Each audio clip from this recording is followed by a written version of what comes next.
By the end of this video, you'll have Spotify downloaded, ready to sing your heart out or listen to your favorite podcast. So let's get started. First, you want to click the App Store in the top left and then click search on the bottom right. Then in the search field, type in Spotify. And now Spotify's appeared. Click on Get.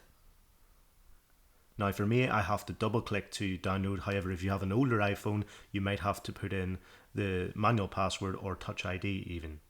And then as you can see, it'll start downloading. Once downloaded, click on Open. And as you can see, the Spotify app will open now. From here, anyone who already has a Spotify account, select the relevant option to log in and then type in your email and password, followed by login. And then you'll see this screen asking if you'd like notifications, which I click allow. And finally it asks if you'd like Spotify to track your activity. Personally, I ask it not to. And then that's you in, ready to listen to your favourite music on the go. Now for everyone that's new to Spotify, you've got the app and now it's time to create an account.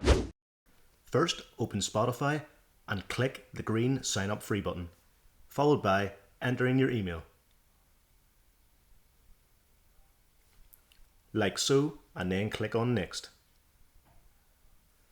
Create a password, bearing in mind it has to be more than 8 characters long. Press next again and select your date of birth. On the next screen, choose your gender and press next.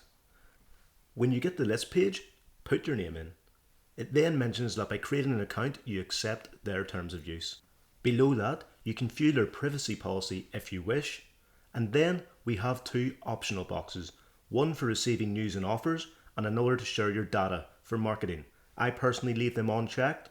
Once you've decided, simply click Create Account and remember to verify your account by email, and then you're good to go.